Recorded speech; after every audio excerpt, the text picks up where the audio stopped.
Thanks for joining us, Phil.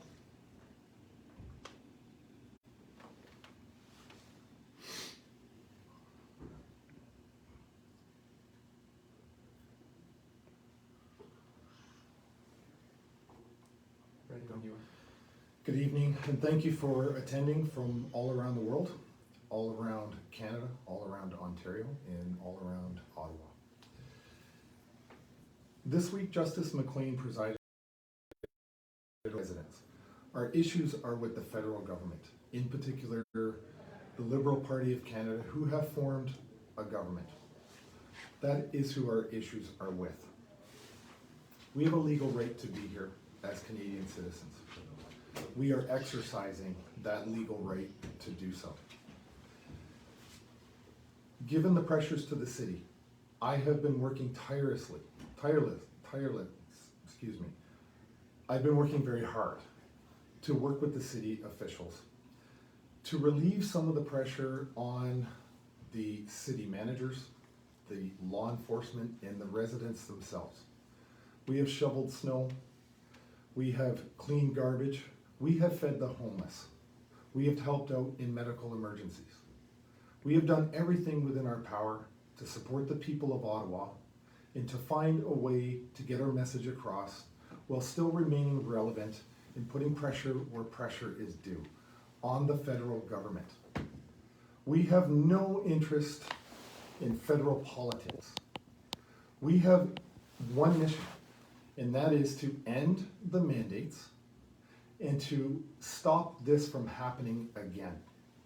We do not have any interest in meddling in internal political strife. We have no interest in meddling in the mechanisms of government. We just want to end the COVID-19 vaccine passports, the masks, the mandates. We want the laws to be reaffirmed. Okay, we have worked tirelessly to communicate that goal. At some levels of government, that doesn't seem to be penetrating. Okay, it's very frustrating. 2 days ago, I did an address very similar to this, and I begged for somebody from the city of Ottawa to sit at a table with me at noon, 2 days ago. It's now Wednesday night, and I'm doing another address like this, and I'm doing everything in my power to work with the city of Ottawa to relieve the pressure on them. But it would appear that that has not been very fruitful. It would appear that certain members of the Ottawa Council are trying to use this Freedom Convoy 2022 to further their own careers and to continue to put pressure on law enforcement, to escalate use of force, not de-escalate it. We are a peaceful protest. We want to go home, but we are here for as long as the Canadian public wants us to be here. And how do we know that they want us here? Because they send us money, they send us food, they send us fuel, they send us their love, they send us letters, they send us their stories. They want us to be here. So we will be here for as long as the Canadian public wants us to be here. I invite the federal government to sit at a table and let's find a way to resolve this. I will not allow this to be derailed by insignificant politicians at this local level who have aspirations of greatness. We are aware that there is a process center that has been set up in the city with fingerprinting equipment, camera equipment, and it's a facility meant to process arrested truckers. We are prepared for this. If we are arrested, we will be taken into custody peacefully. We will not resist, okay? We have a team of pro bono lawyers here in Ottawa who have set up an entire clinic to help our drivers deal with all the nuisance tickets that we're getting, all the ridiculous nickel and dime issues that we've been dealing with, in order to put pressure and annoyance onto the truckers. For those of you who are at home and you feel that this is much more than what it really appears to be, it is not. We are here for one thing and one thing only, and that is just to end the mandates. I know that the PMO's office has given instructions down to the city level to end this by Saturday. He does not want to end this through leadership, which is what people elected him to do. He doesn't want to end this through dialogue. He wants to end this by his old playbook that he's been using for the last 2 years, which is to talk about swastikas. Swastikas? Really? That's the tactic? That's unacceptable, it's irresponsible, it's immoral, it's unethical for a sitting prime minister to talk about people that have a legal right to exercise their charter rights to protest. But he continues down this road. I will sit at a table with you, Mr. Prime Minister. I will talk to you. I will work out a deal with you that is amicable to everybody. I don't do that on my own volition. I do that on behalf of the truckers. I will sit down right now, any place, anytime with you. Let's solve this. Let's get at a table. People sent the members of parliament to Ottawa to represent, to lead. That's what we expect from you. That's not what we're getting.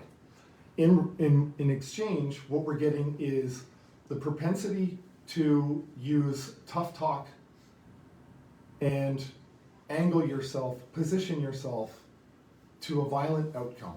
We are not going to give that. We will not be tricked into that. That is never going to happen. We are a peaceful convoy. It says Freedom Convoy 2022. This has been going on for 2 years. I will personally give anybody an opportunity to do TikTok videos with me who want to read their stories about the carnage that they have gone through for the last 2 years. The way their lives have been destroyed, their incomes impacted, the jobs lost, the suicides, children that are 6 years old telling their families they want to die. That's ridiculous.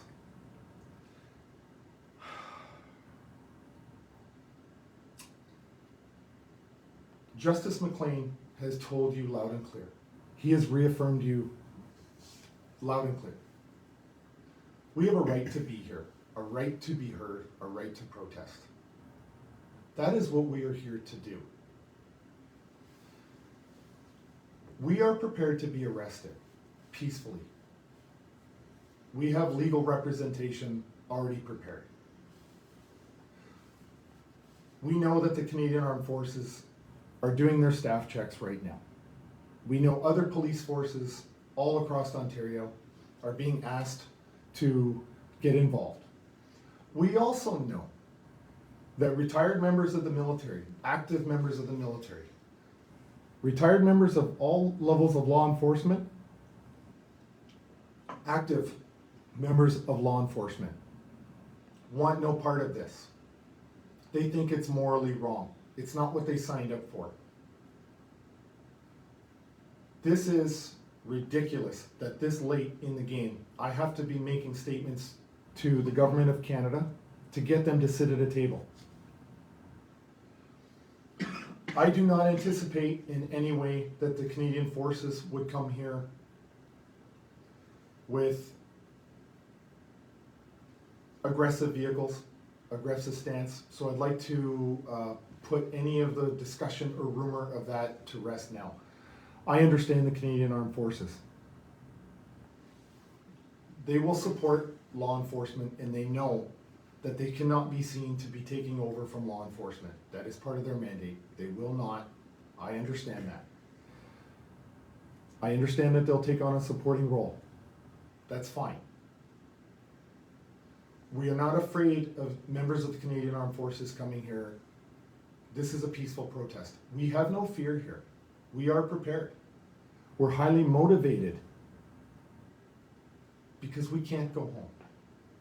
We cannot go home. We cannot abandon our families. We cannot abandon our communities. Everybody here in this convoy is here for their children. That's why we're here. And if you can't understand that, I'm sorry. Get somebody in a room with me who does.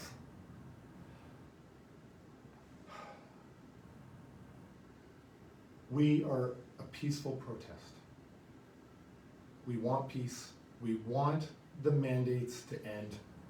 And last thing I will say, we want this to never happen again, ever. So it's not good enough just to say, I'm going to end the mandates, I'm going to end masks, this. Every premier right now is feeling the winds shift in one direction or another, and they're ending the mandates, and people know that it's a bait and switch. The only way this truly actually does matter is that if we stop doing this, and then we stop this, we set the conditions so this never happens to Canadians again. That's when we'll know that we can get back to just being the fun-loving Canadians that we are known for around the world. Thank you for your time. Thank you for tuning in.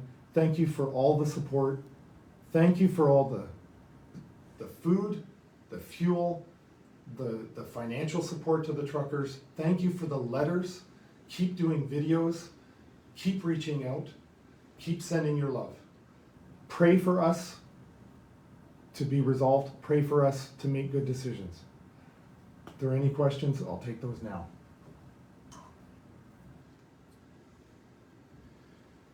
Just ask a question of, for those who have the time to and can travel, are you encouraging them to come to Ottawa, or are you not? It's my belief that the police will move tonight or sometime in the early morning and start rounding up peaceful protesters. Should that happen, my concern, truthfully, is that it escalates the situation on the ground, making it more tense, making it dangerous for everybody. And I want to be clear about something. We start off every meeting that we have with a prayer, and in every single meeting we talk about safety and responsibility. Not just the safety of the truckers, but the safety of the law enforcement, of the citizens of Ottawa, everybody who is here. We constantly ensure that we can be as safe as possible, and we're trying to be responsible with every decision that we make. Our beef is not with the City of Ottawa. It's with the federal government in their mandates. And just a follow-up to that, there's been a lot of people saying a lot of different things, a lot of accusations made about this Freedom Convoy not supporting democratic process or trying to overroot government and things like that. What is the Freedom Convoy's opinion on that rhetoric? That's a great question, and I've been getting I've been getting a little bit of attacks on social media over that question. I understand the confusion. I understand that people would believe that there's some sort of an agenda here to overthrow the government of Canada, and I can't really comprehend where that level of thinking comes from. There's never ever been a discussion that I've been a part of, that I've been in a room, where we talk about any internal political situations. We just happen to be here during the vote of non-confidence where the Conservative Party replaced their leader. We just happened to be in town when that happened. We had nothing to do with it. We have no interest in that kind of politics. We don't care who the government is, but the Liberal Party of Canada forms the government. We will talk to them. They are the legitimate government of Canada. That's who we would like to talk to. If that changes sometime in the future, then that new government is who we would like to talk to. We have no interest in the politics of Canada in that way. We just want to talk to the people that we should be talking to, and that is the Liberal Party of Canada. We want them to show some leadership. And a last question from me, and then open it up. But what would your advice be to people that support this movement, who have big followings online, who perhaps are not privy to the information that truckers are getting on the ground in Ottawa? What kind of message should they be focusing on getting out? This is peaceful, okay? There seems to be this idea, because of the dishonesty of mainstream media. They've been so disrespectful to Canadian viewers who pay their salaries and fund them. The mainstream media continues to go with the belief that if it bleeds, it leads. And they cherry pick all of the worst possible things and use that as the brush to paint the entire convoy with, okay? We're a convoy of peace. It's a peaceful protest. That's all we're about. We don't want to talk to the mainstream media because they're not fair. They're not balanced. They're too busy making the news as opposed to reporting what's true. Castles. In speeches and singing "O Canada." That's what we have here. We have a lot of love and a lot of support. We don't have violence. So what I would say to people is, if there's talk of violence or misbehaving on the part of the truckers, that's categorically false and irresponsible to talk like that. And I would invite you, if you don't believe me, and in fact, I was on the street the other day and I met a couple on the street that said, we heard all this bad stuff about you guys, we just wanted to come down and see for ourselves. And they were shocked. They were shocked that it was so peaceful and full of love. Okay, it's like Canada Day here every weekend. That's what this is about. So that's what I would say to people that want to support and know what's really going on. Thank you. Any more questions? I have one where they're saying we are an occupation at this point. What would you say to somebody that thinks we're an occupation? Somebody who says that we're an occupation is not exercising their own ability to critically think. What they're doing is they're just parroting mainstream media talking points. They're not actually doing their own thinking. They're not actually reaching out and getting the true story of what's here. And if you believe this is an occupation, then I strongly suggest you get in a vehicle, on a plane, on a train, a boat, and you come to Ottawa and you see for yourself if this is an occupation. Then you decide. But be honest, be fair, and if you still believe that bouncy castles are an occupation, then I would say fair is fair, you did your research, you came here and you looked for yourself, then you can go right ahead and post all you want on social media, which is your right to do so. But until you come here and see for yourself, don't parrot the mainstream media narrative. You're being used to forward an agenda of hate and fear. Thank you. Any other questions? I think we're good. Thank you. Thank you, everybody. Stay safe.